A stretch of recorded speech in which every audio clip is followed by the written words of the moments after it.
My parents faked a DNA test to teach me a lesson. They told me I wasn't their biological son. My sister, ignoring my pleas, was determined to throw me into a mental hospital. And my beloved fiancée? She not only watched with cold eyes, but used her connections to make sure I suffered every kind of torment inside. 5 years. 5 years and I finally learned my lesson. So why do they suddenly want me to go back to being the spoiled, arrogant brat I used to be? Ryan, what's with the Mr. Big Shot act again? It's late. Why aren't you home? Are you trying to make us all worry about you on purpose? My sister Ashley's voice blasted from the phone. After 5 long years, the Miller family had finally arranged for me to be released. Because today's Brandon's birthday, she added, he said he was willing to give you a chance to apologize. Then Dad took the phone. I know you resent us putting you in the crazy house, but who told you to bully Brandon like that? We did it for your own good. Exactly, Ashley chimed in. And now we got you out, didn't we? What more do you want? They kept nagging me. Half an hour later, after their lecture finally ended, they asked where I was. Where are you right now? We'll send a car to pick you up. This time, be good. Don't wander around again. I swallowed hard, my voice hoarse. The hospital. Yeah. I'd been sitting there, waiting from day to night, without moving. There was a pause. Then they yelled even louder. At the hospital? Can't you get yourself home? Do we really have to come get you? It's not like you don't know the way back. Who are you trying to fool with this act?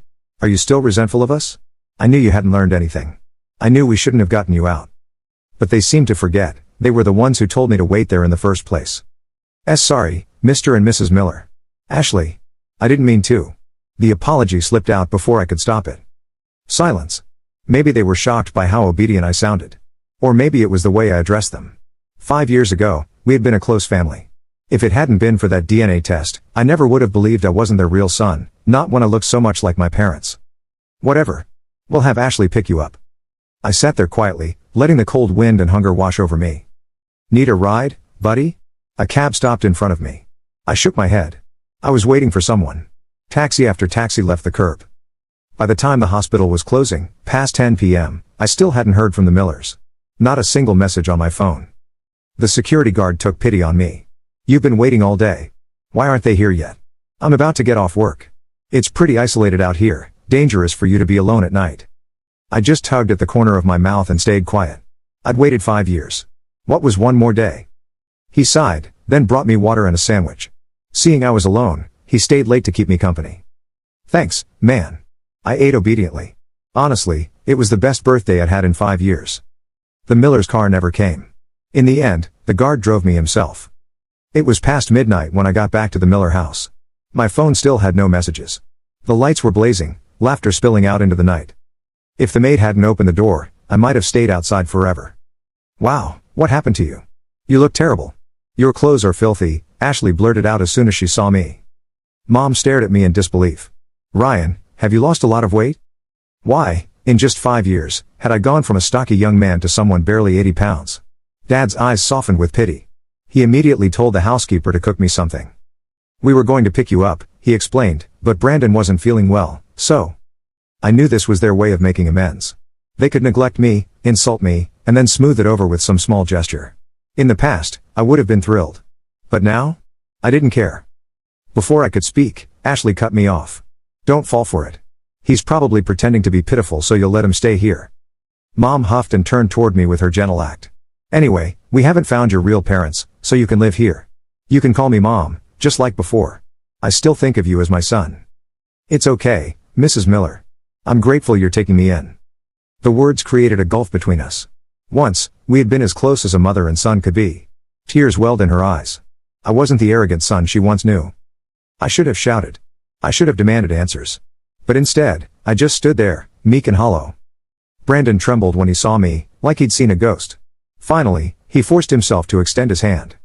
Ryan, let's shake on it. I froze. Shake on what? I had never argued with him. 5 years ago, I just started college. Emily, my fiancée, had always been mine, or so I thought. I couldn't stand any guy who looked at her the wrong way, and Brandon was one of them. He'd grown up in an orphanage. For some reason, Emily always seemed to pay him extra attention. Even Ashley, who had always taken my side, turned against me. I confronted Brandon once. After that, rumors spread. Suddenly everyone said I was bullying him. Near the end of the semester, he snapped and jumped off the school building. They saved him, but he left a suicide note, full of accusations against me. No one believed me. Emily broke up with me. And then came the DNA test. I wasn't the Miller's son. Brandon was. Overnight, I went from heir to outcast. In the end, the family I'd lived with for over 20 years sent me to a mental hospital, a place worse than prison. Now Brandon smiled, gracious and noble. I don't want to cause trouble for the family. I don't care what you did to me, it's all in the past. If you promise not to upset Mom and Dad, I can treat you like a brother. Everyone praised him for his kindness. Dad nodded approvingly. That's right. If you're willing to change, you'll always be our eldest son. Ashley scowled. I'm only forgiving you for Brandon's sake. You better thank him. If you bully him again, I'll make you pay. 5 years ago, I would have defended myself, shouting that Brandon staged everything. But now? Explaining myself to people who never cared wasn't worth it. I'm sorry. I came back mainly to get my ID. Their faces darkened. To them, I was ungrateful. Why are you always so difficult? Do you want to go back to the mental hospital? We raised you for so long. Why can't you be good like Brandon? Why are you always disobeying us? Mom's voice cracked. I didn't understand why she was overreacting. But I'm not your real son. Isn't it normal for me to leave and take my ID? Mom froze, staring at me like I was a stranger. Ashley scoffed. You think you can just walk away after living the high life here for over 20 years? You'll never repay that debt. I lowered my head. I couldn't understand them. They hated me. I wasn't even a Miller. Shouldn't my leaving make them happy? In the end, I stayed. My old master bedroom was now Brandon's. I was given the maid's room, a place I'd never stepped foot in before. That night, even in a soft bed, I dreamed of the asylum. Of the people who ignored my screams, tore at my clothes, and laughed at me. Laughed that I thought my family and fiancé would save me. Laughed that I thought I was still the Miller heir. I woke in a cold sweat. When I went to the kitchen for water, I saw Ashley sneaking out with her motorcycle helmet. She froze when she noticed me. Don't you have anything to say? She asked. Say what? Ashley had always loved riding motorcycles.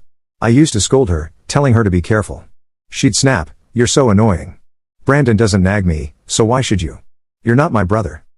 But even then, I'd still tell her to be careful before she left. All those years of caring vanished in the silence of the last 5 years. Not afraid I'll crash? She asked. I shrugged. Isn't the thrill what it's all about? I turned to leave. She blocked my path. So we sent you to the crazy house for 5 years. Are you going to hold a grudge forever? If you hadn't bullied Brandon, would we have done it? She smiled coldly. She always accused me of that, enjoying my breakdowns. But this time, I just shook my head. I'm not angry. Really? Her face twisted with rage, and she kicked the table. Later, when I saw Emily again, I thought I'd feel something, anger, sorrow, regret. But I felt nothing. She stood beside Brandon, tender and glowing in a way she never was with me. When she finally looked at me, her face was full of disgust. Once, I thought marrying her was my life's goal. But now, watching her gaze at Brandon, I realized I'd been chasing someone who was never mine. Ryan, I saw your clothes were dirty yesterday. I brought you a few things, Brandon said. Don't worry. I only wore them once. He held out his old shirts like he was doing me a favor. Everyone's eyes were on me. I remembered how humiliated I'd felt every time I'd lost to Brandon before. But humiliation was nothing compared to 5 years of hell. Thank you, Brandon, I said, taking the clothes obediently. I'd sell them for cash when I left this house. Even the maids whispered about how far I'd fallen. The Millers looked disgusted. Ryan, are you kidding me? Ashley snapped. She threw the clothes on the floor. How can you wear someone else's hand-me-downs? Don't you know you're a Miller? Ashley flicked the shirts to the floor like they were dirty rags. The buttons clacked against the marble. How can you wear someone else's hand-me-downs? She snapped. Don't you know you were a Miller? Her voice echoed across the foyer. A chandelier hummed above us. The maids in the hall paused with their trays, eyes lowered yet not really looking away. I stared at the shirts. They were clean and ironed. Brandon had probably asked a maid to fold them. Maybe he thought it would come across as humble, generous, brotherly. Or maybe he knew I would have to bend to take them and wanted to watch me bow. I crouched and picked them up again. My fingers worked slow, steady. No shaking. 5 years had cured me of that. Thank you, Brandon, I said. I can wear these. Ashley made a disgusted sound. Pathetic. Brandon lifted a hand, the benevolent prince. Let him be. We should all calm down. Today is important. Right. His birthday. The day I was supposed to apologize for a crime I did not commit. The day the prodigal not son should put on someone else's shirt and pretend it fit. Mom stepped between us with that soft expression she wore when she wanted to look kind in front of the staff. Ryan, go wash up. Dinner is in an hour. We kept things simple, just family. Just family. The words landed like a joke that was a little too sharp to laugh at. I took the shirts to the small room they had given me. The maid's room. A narrow bed. A wardrobe that smelled faintly of detergent and lemon oil. A window that faced a wall. There was a small mirror with a chip in the corner. I hung the shirts and studied my reflection. Hollow cheeks. Eyes that looked older than my face. I pushed my hair back and turned my head left, then right. Somewhere behind the bones and the skin was the boy who used to run through this house and slide down the hallways in socks. I tried to see him. I could not. I washed my hands at the tiny sink. The faucet rattled and spat. I dried my hands on the thin towel and looked at the shirts again. They were nice shirts. Brandon had taste, or the stores that dressed him did. I picked the light gray one. On my way to the door, I noticed a cardboard box shoved under the bed. It was labeled in black marker, Ryan. Storage. My name was written by my mother's neat hand. The letters were straight, careful, like the labels she used to put on spice jars when I was small. Cinnamon. Cumin. Clove. That label had meant I existed in this house even when I was away. Now the box was under a bed in a room that used to belong to someone who changed the sheets. I dragged it out and lifted the lid. A stack of old notebooks. A school photo in a cracked frame. A plastic bracelet from a hospital. I held up the bracelet. A small smile tugged at my mouth. I remembered it. I had broken my wrist when I was 9 trying to prove to Ashley I could jump the hedge like she did. Dad had carried me to the car. Mom had held my hand in the waiting room and blown on my fingers when I said they felt hot. The bracelet had faded print. I tilted it toward the light until the letters sharpened. Name, Ryan Miller. Blood type, A. I stared at that line. A. My throat went a little tight. Not from surprise. From the simplicity of it. Like the truth had always been there, inside a box under a bed meant for a maid. I slid the bracelet into my pocket, put the lid back on the box, and pushed it under the bed. Then I went to dinner. They had set the table in the smaller dining room. Smaller meant the room that could seat 12 instead of 30. A cake sat under a glass dome in the center. White frosting. Gold writing. Happy birthday, Brandon. The air smelled like vanilla and the faint sweetness of champagne. Dad stood when I entered. He had the look of a man who wanted to be seen as reasonable. Sit, he said. Eat. I sat at the corner. A maid poured water by my elbow. Ashley rolled her eyes like even the way I held a glass offended her. Mom placed a plate in front of me and brushed my shoulder with the back of her hand, a touch so light it could be called an accident if anyone asked. We will do the cake after the main course, she said. Brandon chose it. Hazelnut. Your favorite, honey. Whose favorite? That was always the question now.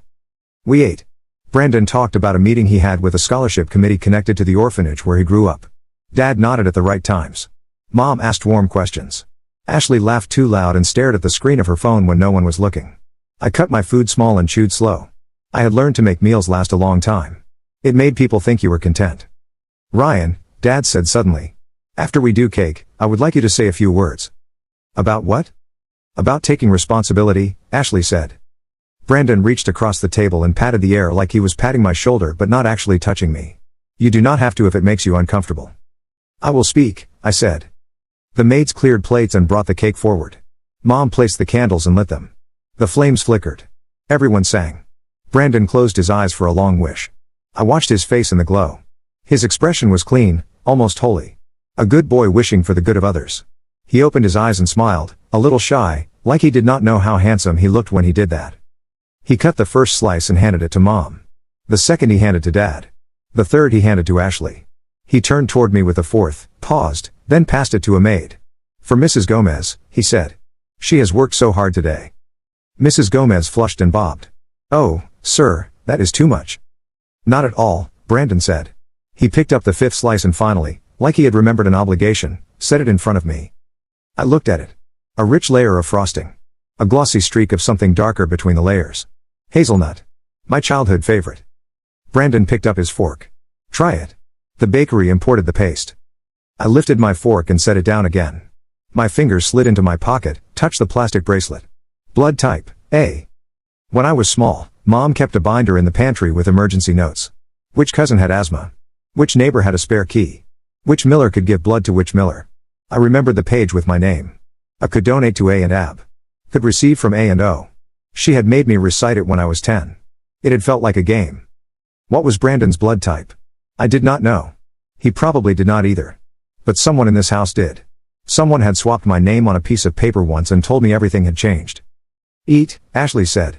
Stop being dramatic. I slid the plate toward me. Took a bite. Sweet. Smooth.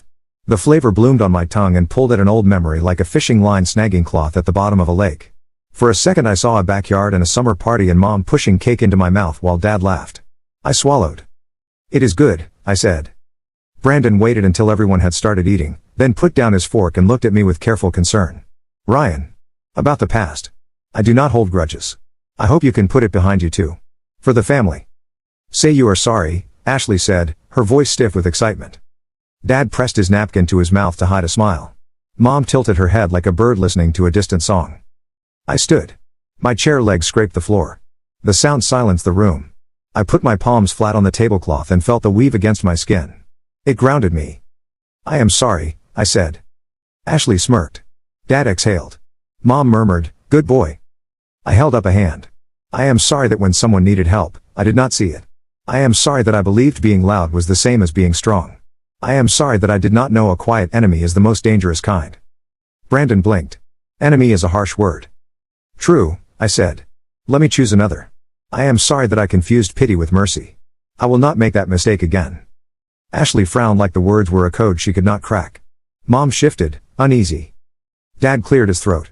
Enough speeches. We should enjoy the evening. Ryan, tomorrow we will take care of your ID. The paperwork is complicated after a situation like yours. I will have our lawyer handle it. Complicated. Another kind word that meant we control what you touch. Thank you, I said. After dinner I carried my plate to the kitchen myself. The maids tried to stop me, flustered, but I moved around them and set it in the sink. The kitchen smelled like sugar and bleach. I stood there a minute, breathing it in. A place where everything had a label and a drawer and a schedule. A place where if something broke you fixed it because otherwise dinner burned. Mrs. Gomez came to my side. She kept her eyes on the dish she was washing when she spoke. It is good to have you home, Mr. Ryan. Thank you, I said. She set the dish on the rack and wiped her hands. Then she slid something across the counter toward me. A folded note. Her fingers trembled.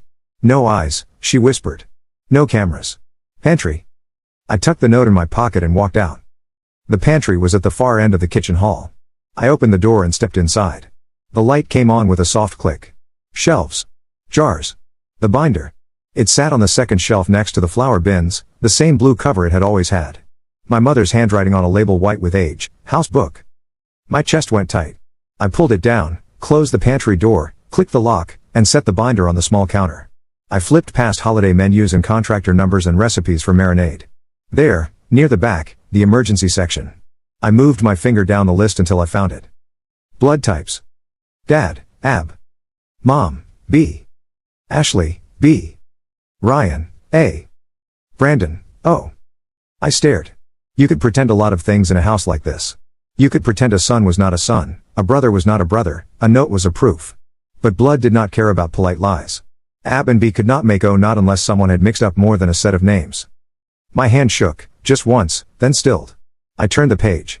Emergency contacts. The pediatrician I had when I was a kid. The orphanage contact for Brandon's scholarship years. A lab phone number with a star next to it, the same lab that had done the test 5 years ago. I touched the star with the pad of my finger like touching it would make sparks. It did not. It sat there, a symbol my mother had drawn when something mattered. I slid the binder back in place. On the way out, I unfolded the note Mrs. Gomez had given me. 2 sentences in a careful hand. Basement, right wall, behind the old water heater. Your box. I put the note in my pocket next to the plastic bracelet and walked out into the hall. Laughter drifted from the dining room. Brandon was telling a story about a teacher who had believed in him at the orphanage. Ashley was dramatizing something about a near miss on the highway. Mom was murmuring like wind in leaves. Dad was talking about a client.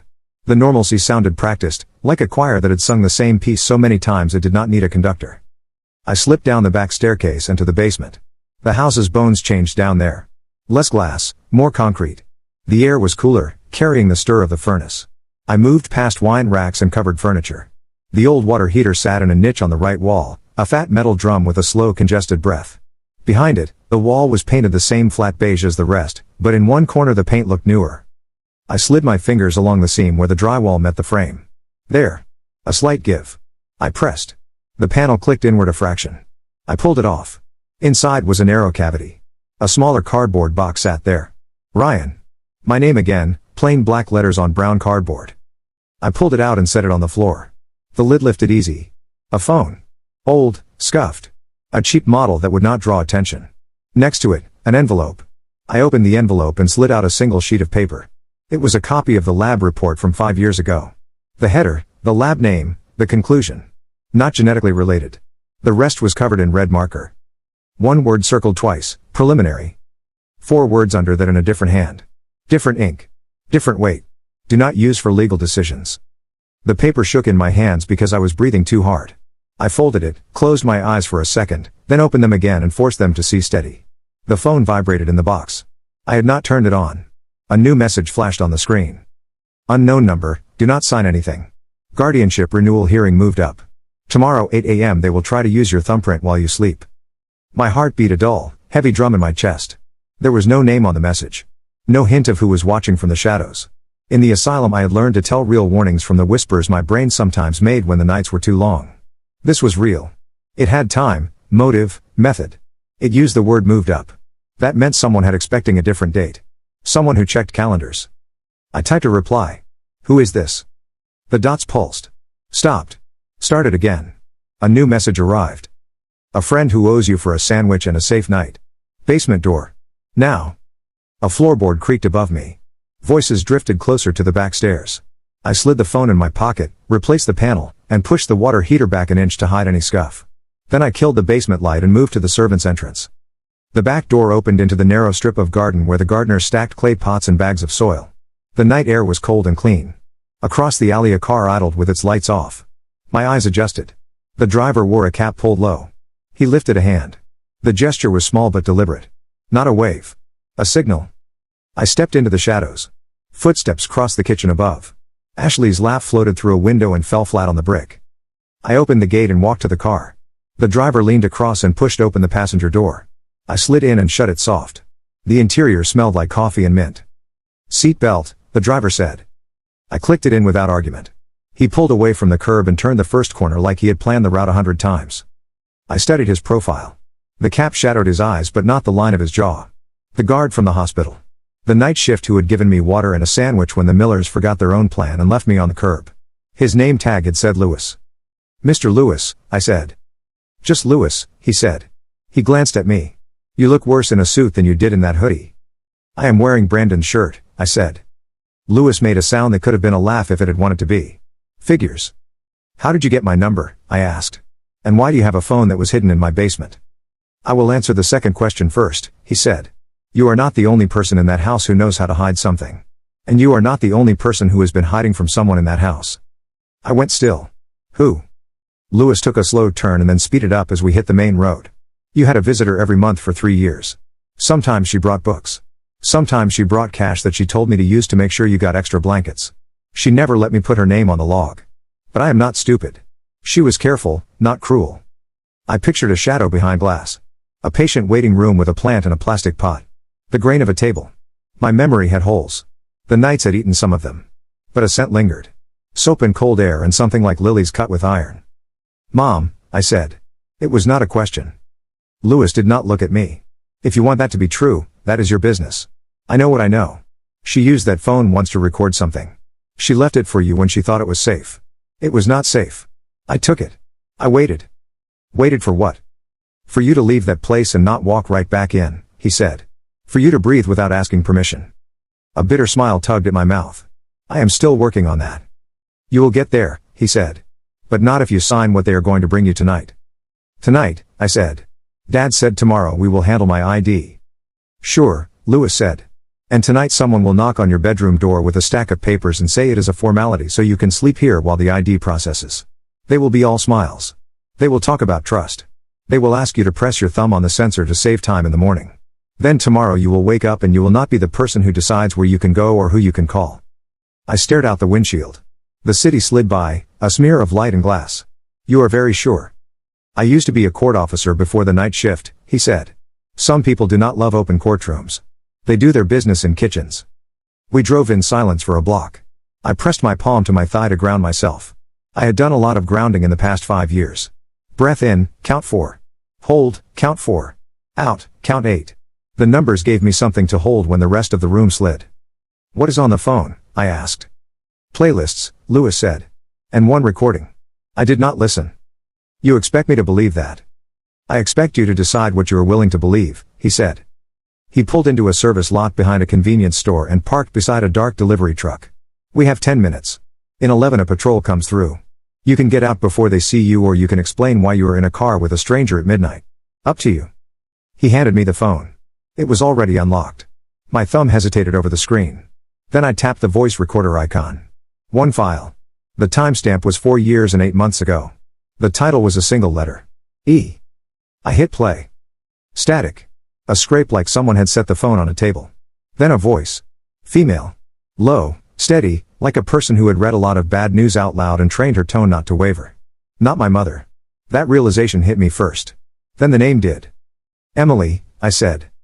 Louis looked out the windshield like he had seen a ghost on the hood. Your fiancé. On the recording, Emily exhaled close to the mic. It is done, she said. The preliminary report is in. We can move him without court delays. But the lab director warned me not to use this for legal decisions. He wants the final panel.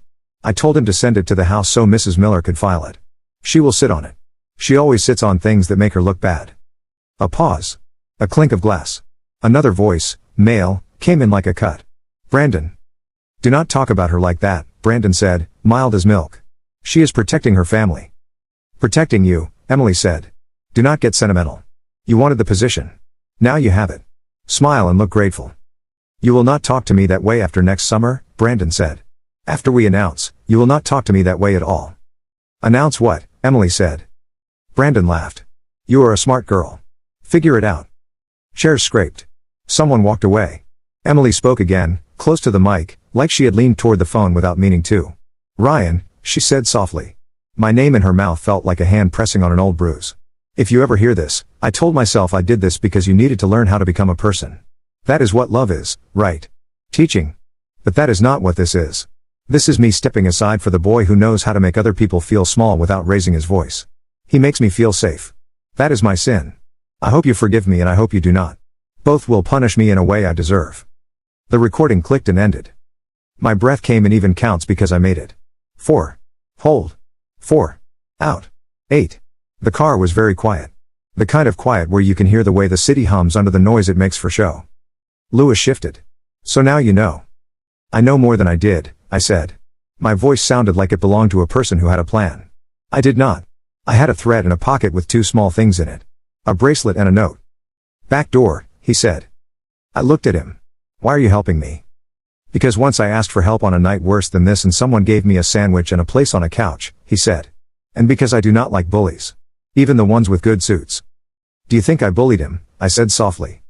Louis stared at the windshield like the answer was printed on the glass. I think a boy jumped and left a note. I think the boys who were supposed to be men read it and chose the easier story. I think a lot of people choose easy stories because they fit in frames. Frames look good on mantles, I said. Yeah, he said. They do. He put the car in gear and pulled out. We are going back. You are not ready to be out. Not tonight.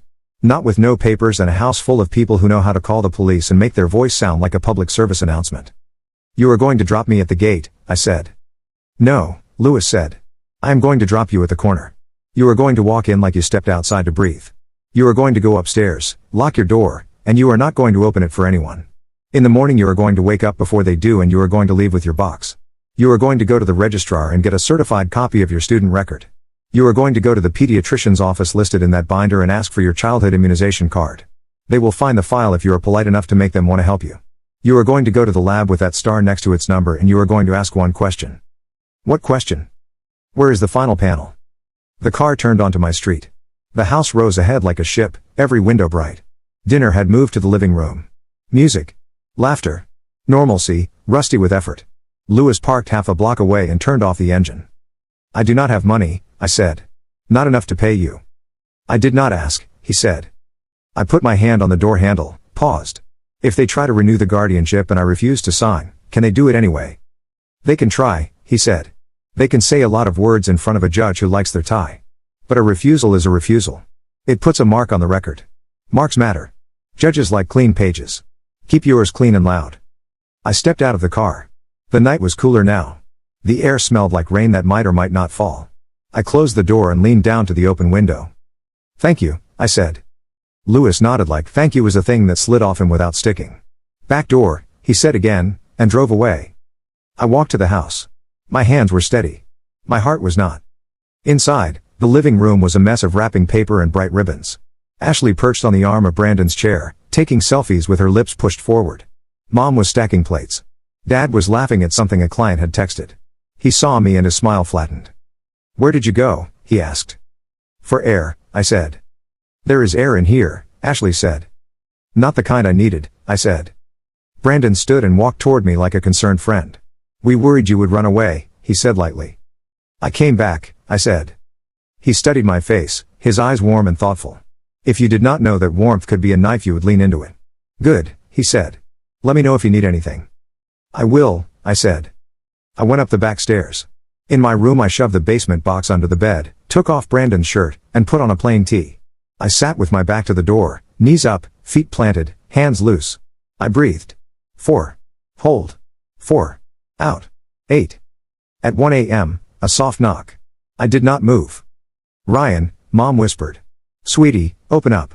I know you are awake." I closed my eyes. The phone in my pocket was a stone. "Tomorrow is going to be busy," she said. "We should sign a few things now so you can sleep in. No pressure. Just small things. House rules, you know how your father is." I pictured the binder on the pantry shelf. The blue cover. The star. I pictured the word preliminary circled in red. I pictured Emily's voice curling through a cheap microphone. "She will sit on it." I slid my feet under me and stood. I did not open the door. I leaned my mouth to the seam and kept my voice gentle. "I am tired, Mrs. Miller," I said. "We can do paperwork tomorrow." There was a silence that grew teeth. Then she laughed softly. The sound had soothed me once. Tonight it made the hairs on my arms rise. "Of course," she said. "Sleep, then." Her footsteps receded down the hall. A second set of steps lingered. Ashley's voice floated like smoke through the wood. "Scared," she whispered, a smile in it. "You should be." Her steps faded too. I sat back down and waited for the sun. At dawn I dressed in those hand-me-down clothes Ashley had thrown. It felt right to wear them now. I put the bracelet in my pocket and the phone in my waistband. I opened the door quiet as I could and slipped into the hall. The house breathed the slow breath of rich people sleeping. I went down the back stairs, out through the kitchen, past the pantry where the binder waited for a hand braver than mine to carry it away, and into the yard. The gate clicked. The street opened. The city was a gray ribbon. I walked to the corner with my shoulders relaxed and my gaze steady. I felt lighter than I should have. Not because anything was solved. Because I had something to do that was mine. The registrar opened at 8. I waited on a bench across the street and watched the lights come on one by one. At 7:59 I crossed, pulled the door, and stepped inside. The woman at the counter looked like she had held a lot of students' hands through forms and a lot of professors' hands through budgets. She asked how she could help without looking bored. "I need a certified copy of my record," I said. "And if possible, the note that authorized my withdrawal 5 years ago." Her eyebrows lifted a hair. "Name?" "Ryan Miller." She typed. Her expression shifted a tiny degree. "I need an ID." I held up my empty hands. "That is part of the problem. Could you accept a copy of a hospital record with my name on it while I wait for the new card? I know it is irregular. I can wait. I have time." She studied me. Then she stood. "Let me see what I can do." 20 minutes later she returned with a printed envelope. "This is not standard," she said. "But after a medical withdrawal certain flags are different. You should take this to the Student Services office and ask for a re-entry packet. You might not want to re-enter, but the packet will get you an ID number that is valid for 15 days. "Thank you," I said. "And Mr. Miller," she added, lowering her voice. "The note authorizing your withdrawal does not have your signature on it." "Whose does it have?" "Your father's," she said. "And your fiancé's as a witness." The floor felt very steady under my feet. "May I have a copy?" "That, we do not do," she said. "But I can read you the last line." "Please." She looked down at the screen and read slowly. "Patient is a danger to himself and to others. The family requests immediate inpatient treatment for his safety." I nodded. "Thank you," I said again. The pediatrician's office was across town in a one-story building that looked like it had been cheerful longer than most practices could afford to be. The woman at the front desk had gray hair pulled into a bun and a sweater with kittens on it. She smiled at me like a cat might if a cat decided to be kind. "Immunization card," I said. "I was a patient here when I was small." "Name?" "Ryan Miller." She asked for my date of birth, my mother's name, my father's. Her fingers tapped. "Well, I will be," she said. "Look at that. Paper file. We keep them in the back for the older ones. Wait here." She returned with a yellow card that had been filled out a decade at a time in tidy pen. "Tetanus." MMR. Chickenpox. At the bottom, a note in the same neat hand that labeled spice jars. Emergency. The line that said blood type was underlined twice. Can I make a copy? I asked. She nodded and fed it into a machine. She handed the copy over with a smile that reached her eyes. Moms, she said. They always think of these things. I thanked her and stepped back outside. The sun had climbed. My phone buzzed. A new message from the unknown number. Court moved back to next week. They realized you did not sign. Good. Now buy a cheap lock for your door. And do not eat anything you did not open yourself. I texted back. Why are you doing this? Then, because 5 years is too long to teach anyone anything. I stared at that for a long moment. Then I typed, who told you about the binder? Reply, I grew up in a house like that. They always have a binder. Top right shelf. Blue. If not blue, red. If not red, they call it the book. A small laugh slid out of me before I could stop it. It felt wrong and right at the same time. Like remembering how to use a muscle. My last stop was the lab. The building was glass and steel and had a sign on the front that promised accuracy and compassion. The receptionist wore a white coat even though she did not need to. She asked if I had an appointment. I have a question, I said. I placed the copy of the immunization card on the counter with the blood type underlined. Then I slid the old report copy with the circle around preliminary beside it. 5 years ago you ran a test for my family. The preliminary report said one thing. I want to know where the final panel is. She looked at the papers. She looked at me. Her mouth tightened a fraction, then smoothed. Sir, we cannot disclose private results. I am the subject, I said. Ryan Miller. I can sign whatever form you need. She hesitated. The phone rang. She picked it up, said the lab's name, said yes 3 times, said the same words she had said to me about disclosure. When she hung up she looked tired. If the final panel exists, it is in the archive, she said. You would need the ordering physician's authorization or a court order to retrieve it. Who was the ordering physician? She typed. Dr. Emily Carver. I felt the world tilt, just a degree. Emily had been pre-med when we were together. She had become a doctor after I left. Dr. Emily Carver. A title that sounded like command. Is she still affiliated with you? I asked. She was a resident who rotated here through a partner program, the receptionist said. She is not employed here now. Do you have a record of the panel being sent? She typed again. Final panel completed and couriered to address on file. Signed for by A. Miller. A, my mother's initial. Or Ashley's. Another easy story. Thank you, I said. You have been helpful. I stepped out into the sun and stood on the sidewalk with the city breathing around me. I had a copy of a card, a copy of a report, 2 names, 1 recording, and a message from a person who knew things you only know if you have watched a house from the edge of it for a long time. My phone buzzed again. Unknown number. 1 line. They know you went to the lab. Do not go home yet. Ashley is waiting with papers and a witness. Find a safe place. Find a safe person. Safe place. Safe person. The words tasted like a language I had not spoken in a while. I thumbed through my contacts. There were not many. The asylum taught you a new kind of loneliness. But not all of it was empty. I scrolled to a name I had not said out loud in 5 years. The only teacher who had called me after I disappeared from campus and left a message that said I will write again in case you did not get this. The man who had kept my final project code in his email because he thought I would ask for it back one day. Professor Hale. I pressed call. The ring sounded in my ear like a rope thrown across a gap. He picked up on the second ring. Ryan, he said, like he had been practicing saying my name in case he would need to. Professor, I said. I need help. He did not ask what kind. Come to my office, he said. Do not stop for anyone. I looked up at the sky, down at my shoes, across at the glass doors of the lab where answers sat in boxes with labels and numbers and policies that built cages out of kindness. I'm on my way, I said. As I started to walk, the phone buzzed one more time. A photo came through. Grainy. Night. A kitchen. A woman sitting at a table with her face in her hands. My mother. Her shoulders shaking. A man stood behind her. My father. His hand on her shoulder. His ring caught the light. Text under the photo, do not mistake tears for mercy. They both cut, but one makes you want to hold the blade. I put the phone in my pocket and moved. The world felt taller than it had that morning. But my feet knew how to go forward. Behind me, somewhere in a house that had once been mine, a binder waited on a shelf and a door waited for a knock and a pen waited for a thumbprint. Ahead of me, an office door waited to open. Between those 2 doors, a truth waited with its hands in its pockets, patient, sure. I decided I would make it wait 1 day less. Professor Hale opened his office door before I could knock. He was still the same, sleeves rolled, tie loosened, A coffee ring on the desk like a permanent eclipse. You look like a man who already knows what he needs, he said, stepping aside. I know what I will not let happen again, I said. He gestured to the chair. Start from the part that matters most. I laid it out fast and flat. The binder in the pantry. The blood types. The preliminary report with a warning not to use it for legal decisions. The lab courier record signed by A. Miller. The registrar note that recorded a withdrawal I did not sign. The recording of Emily and Brandon. The messages about guardianship and the midnight thumbprint. Lewis. The box behind the water heater. Hale did not interrupt.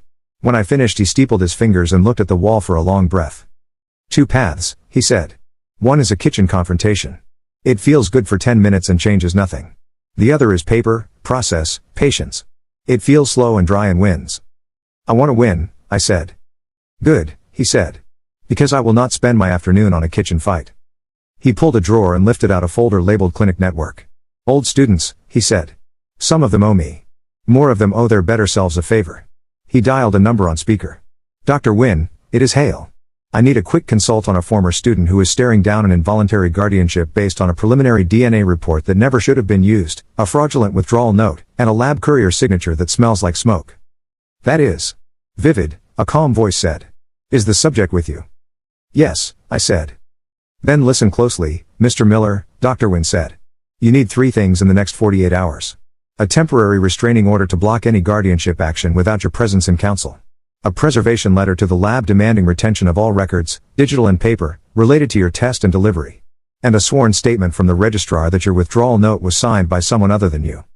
I can do the registrar statement, Hale said. And I can help draft the preservation letter. I can file the TRO if he retains me, Wynne said. I am local to the county. It will not be cheap, but I will front the filing fees and we can settle it when he gets his identity back enough to open a bank account. I do not have enough to pay you yet, I said. But I will. You will sign a representation agreement and we will worry about money later, Wynne said, as if she had already decided for me. Do you have any proof that you are being coerced to sign documents in the house? I have texts warning they would try and I have my word, I said. Do you have the recording of the fiancé showing intent to use a preliminary report to move you without court delay, she asked. Yes. Good, she said. It is not a pretty route, but it is a route. Send me the audio and a short summary of events. Hale, email me the registrar contact. I will draft. Mr. Miller, do not go home. If they control your roof, they control your night. Hale hung up and leaned back. You can stay at my place tonight. I have a sofa that pretends to be a bed if you lie to it. Thank you, I said, feeling the tightness in my chest ease for the first time in a long time. We worked. Hale typed the preservation letter with that clipped precision of a man who knows that words can be wrenches. He printed it. I signed it in ink that sank into the paper like a promise. He scanned it and emailed it to Dr. Wynne and the lab address on the report. He called the registrar, explained in a voice as calm as a lake what we needed. 30 minutes later an assistant arrived with a notarized statement that said the withdrawal form on file was not signed by me, that the name was Ryan Miller but the hand was not, and that my father and a witness had acted in my stead under a clause for emergency medical withdrawal. The clause was annotated with a note that read, subject not present. Subject did not present identification. We sent that too. Dr. Wynne called back. TRO is filed, she said. Emergency hearing in 2 hours. Bring yourself and one person who can testify to your competence and the coercion you anticipate. Lewis, I said without thinking. And Mrs. Gomez, if she can come. Bring one, Wynne said. Too many voices make judges impatient. Pick the one least likely to be flustered. Lewis, I said. Send me his full name and a number, Wynne said. We will meet at the courthouse at 2:15. We left the campus like 2 men who had written their names on a door that used to be locked from the other side. I called Lewis. He answered on the first ring. Where? He said. Courthouse, I said.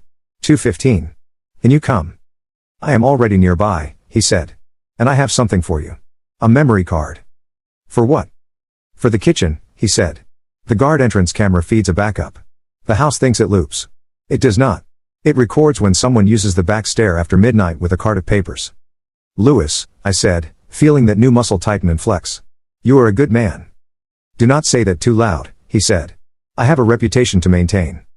The courthouse was a glass box that pretended it was sunlight instead of fluorescent tubes. Dr. Wynne met us outside security. She was smaller than her voice and wore a dark suit that did not need you to like it to be right. Mr. Miller, she said, shaking my hand. Mr. Lewis. Thank you for coming. We sat on a wooden bench that had held too many nervous men and women and families pretending to be whole. Wynne briefed me in short sentences. Answer only what you are asked. Look at the judge, not the other attorney. Do not volunteer speeches. We are not clearing your name today. We are buying time and preventing a fraud tonight. Understood, I said. We entered a small hearing room with a tired flag and a seal on the wall that hoped to scare people straight. The judge was a woman with hair pulled into a quick knot and eyes that looked like they had seen every kind of human weather. On the other side of the aisle, a man I recognized from 2 holiday parties stood next to my father. The man was the family attorney. My father looked composed. He always did. But his knuckles were white where he gripped the back of a chair. That told me more than his face. The judge looked down at her screen, then up at us. Emergency motion for a temporary restraining order, she said. Petitioner Ryan Miller seeking to restrain respondents Arthur Miller and Elaine Miller from initiating or continuing any guardianship or conservatorship proceedings without the petitioner's presence and counsel. Grounds include alleged use of a preliminary DNA report, alleged coercion, and irregularities in prior medical withdrawal documentation. Counsel, appearances. Dr. Mai Win for the petitioner, Win said. David Keene for the respondents, the family attorney said. The judge looked at me. Mr. Miller, do you understand why we are here? Yes, Your Honor, I said. Win moved through it with the precision of a surgeon who does not waste motions. She presented the registrar's statement, the preservation letter, and the audio recording from Emily. She did not play the whole thing. She played enough. When Emily's voice said the words preliminary report and move him without court delays, the room went very still. Keene objected to everything he could think to object to. The judge overruled most of it with a crispness that made me think she liked clean facts more than messy reputation. Then Lewis testified. He spoke in the same steady tone he used when telling me to put on my seat belt. He recounted the warning about papers at night, the pattern of late deliveries to the back stair, and the way people who meant well used the word formality when they wanted you to stop thinking. Keene tried to rattle him. Mr. Lewis, are you a lawyer? No, Lewis said. Are you a doctor? No. Then your opinions on legal process and mental competence are irrelevant. My opinions are mine, Lewis said. My facts are facts. You asked if I am a lawyer. I am not. But I am a man who knows when someone is about to be cornered. Win sat him down and stood calm as a stone. Your Honor, we are not asking the court to decide paternity today. We are not asking the court to adjudicate 5 years of pain in 15 minutes. We are asking the court to do what courts do best in emergencies. Stop the train. Put the brakes on the thing that cannot be undone tomorrow if we guess wrong today. The judge tapped her pen once. Then she looked at my father. Mr. Miller, do you intend to present your son with documents tonight for signature that would affect his legal capacity? My father smiled without teeth. We intended to present a simple house rules acknowledgement so that he would feel welcome and safe. Do those house rules include consent to medical treatment, financial oversight, or limitations on his movement? The judge asked. My attorney drafted them, my father said. She looked at Keene. He adjusted his tie. There is a standard framework in place for adult children returning home after prolonged medical care, he said. Answer the question, the judge said. Yes, he said. There are provisions for temporary consent. The judge signed the order on her tablet and the printer on the desk coughed. She handed copies to both sides. Temporary restraining order granted, she said. No documents affecting legal capacity may be presented to or signed by Mr. Miller without his counsel present. No guardianship petitions may be filed for 7 days without leave of this court. We will reconvene in 72 hours for a status conference. Mr. Keene, if your clients are acting in good faith, they will welcome this cooling off period. Mr. Miller, if you are acting in good faith, you will keep your counsel informed of your whereabouts and you will not provoke unnecessary confrontations. Court is adjourned. We walked out into a hallway that smelled like old paper and newer hope. My father's hand brushed my sleeve as we passed. For the first time in 5 years I did not flinch. You made this ugly, he said softly. No, I said. I made it honest. Win guided me out to the steps. You have bought time, she said. Use it. If you have a safe address, send it to me. If you do not, use Professor Hale's sofa and buy a lock for your door there. I will move on the lab with a preservation order and a subpoena request. We will also file a motion for access to any final panels sent to your house. I will send the address, I said. And Mr. Miller, she added. Get some food that did not come from a party tray. Your hands are steady but your face is tired. Hired people sign things to make other people stop talking. I know, I said. I have done it. Hale drove us to a hardware store where I bought a door bar and a lock that did not look like much but would fuss loudly if someone tried to make it do what it did not want to. He took me to a diner where the menu had too many options and the waitress called everyone honey. I ate eggs and toast and drank coffee like a person learning to chew again. The world slowed. At dusk, a message buzzed in my pocket. Unknown number. A photo of the pantry shelf. The binder was gone. Text under it, they moved it. Check the study safe. Right side panel. Code is the house phone number. I stared at the screen until the number stopped swimming. I showed Hale. He made a face like a teacher making a decision between calling the principal and handling it himself. "We do not break into houses," he said. "We do not," I agreed. "But we do look at safes when someone leaves the door open." The house would not leave a safe open. But it would open the door to a supposed family dinner to save face the day after a court loss. Pride makes people predictable. I texted Lewis. He answered with a simple okay and an address 1 street over with a good view through the neighbor's hedges. At 7 I walked up the Miller Drive. No papers in my pocket. No fear in my throat. The gate clicked. The foyer light washed me in a gold that never did more than make me look like a softer version of whatever I already was. Mom stood near the stairs. She wore blue again. It used to mean good days. Her eyes were red. It did not make me want to hold anything. "We have soup," she said. "I am not staying," I said. "I came to pick up something with my name on it." Her mouth trembled. She stepped aside. In the study, the safe sat behind a panel that pretended to be decorative. I closed the door and locked it. The click felt indecent in that house, like saying what everyone already knew. I entered the house phone number and the panel popped. Inside, stacks of envelopes and a thin metal case. I took only what belonged to me. The envelope with my name. The metal case had a label in my mother's hand. Lab. Final. I lifted it. My fingers were steady. The weight was enough to make my pulse jump. The study door rattled. My father. "Ryan, open this door." "In a moment," I said. "Now," he said. "I am making a copy of what is mine," I said. "The house records are private," he said. "The lab records are not a house recipe," I said. "They are my life." He banged the door once. I slid the case into my backpack, took a quick photo of the safe contents, and closed it. I wiped the handle with my sleeve because old habits die slow. Then I opened the door. My father stood framed in the hall light. Ashley behind him with a phone raised like a weapon that shoots narratives. Mom at the end of the hall with a hand over her mouth. "You cannot take that," my father said. "The court will tell me if I have to return it," I said. "And the court has already told you not to present me with papers." "We will fix this quietly," my father said. "Return what you took." "No," I said. "We will fix it correctly." Ashley lifted the phone. "He is stealing," she said. "I am recording." "Record this," I said, and looked into her lens. Arthur Miller and Elaine Miller used a preliminary report to commit me. A final panel exists. They hid it. They used a false witness to withdraw me from school. They tried to push a guardianship through a kitchen door. Record that. Her mouth opened and shut. She lowered the phone but did not stop the video. She never could resist a show. Brandon stepped from the living room like a prince called to clean up the mess others made. He smiled the gentle smile he wore when he wanted to look like forgiveness. "Ryan," he said. "You are making a scene." "I am making a record," I said. "Please stop," Mom whispered. "Please. We can talk." "I can talk," I said. "You had 5 years to talk to me through a pane of glass. You chose to talk to someone else instead." She flinched. My father placed a hand on her arm. That ring flashed again. A small sun that burned whoever stood too close. I left them in the hall with their good lighting and better lies. On the front steps, Lewis waited in the dark like a shadow taught how to drive. I climbed in and shut the door. "Got it," he said. "Got it," I said. We drove to Dr. Nguyen's office. She met us in the lobby, hair still perfect, eyes more alert than before. "You should not have done that," she said, then took the case from my hands like it was a newborn. "But since you did, let us make it legal." We opened the case together under a camera.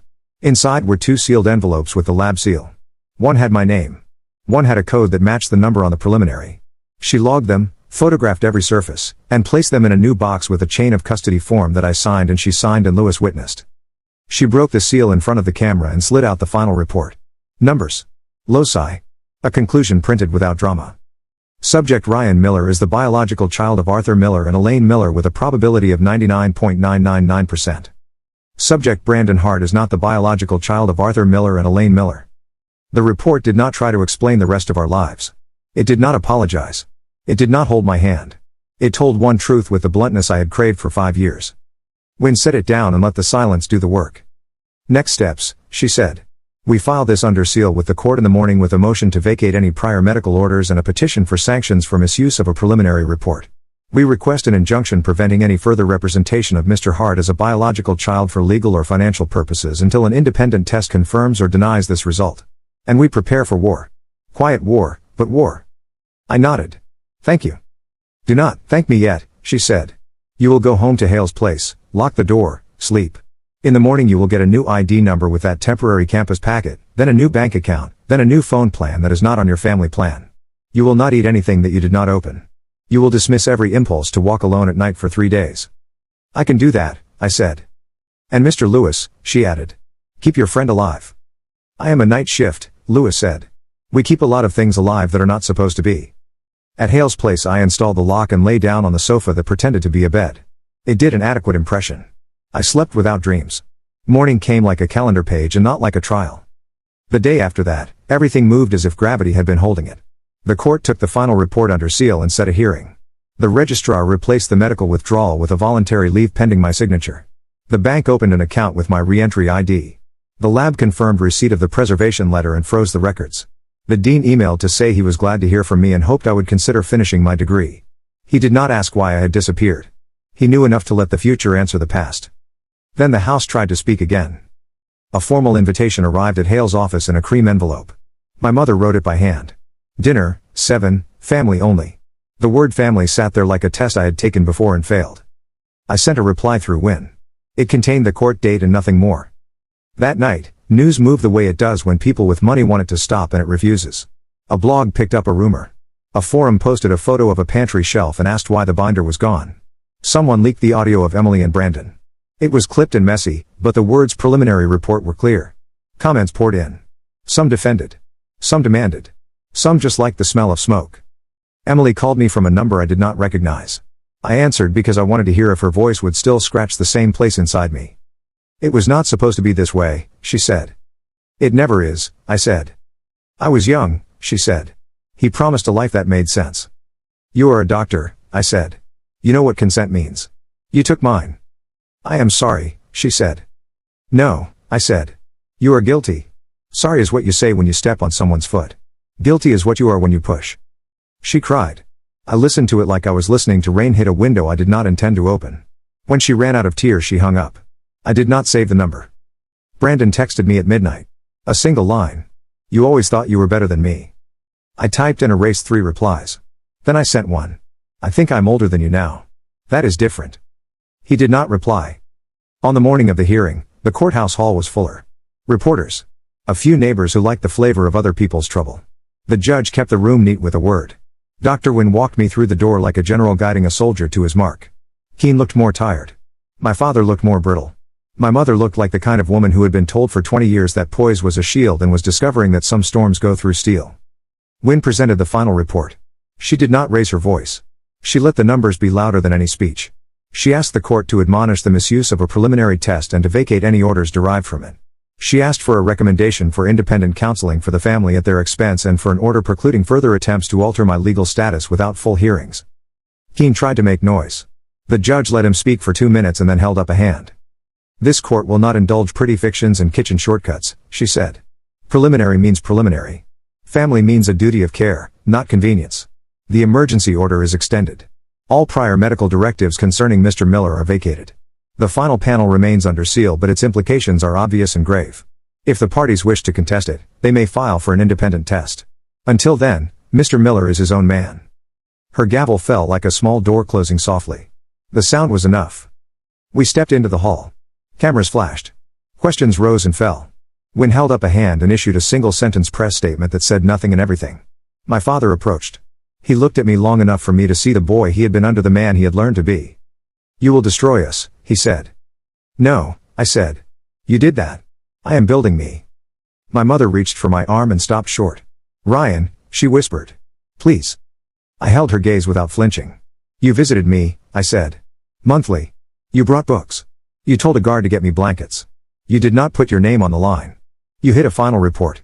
You drew a star next to a lab number and sat on it because it made your life harder. That is what you did. We can tell the truth about your kindness and your cowardice at the same time. I will not call them mercy. One day, maybe, I will call you mother again. Not today. She lowered her hand. Tears slid down.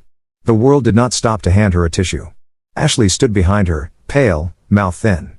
She opened it, then closed it, then looked away. Even she knew there were some lines a performance could not sell. Outside, the sky was a clean blue that did not care who we were. People walked to buses and answered phones and bought coffee and forgot to add sugar. Life did what it always does when rich people think the day is about them. It went on. Lewis met me on the steps. He handed me a key on a ring. Spare for a small studio above a repair shop, he said. Cheap. Clean. The owner does not ask questions he does not want to write down. First month is on me. Do not argue. I was going to, I said. Do not, he said. Hale came down beside me and put a hand on my shoulder. I have a TA slot if you want to ease back into school, he said. Grading code pays less than vengeance, but it keeps the lights on. I will take it, I said.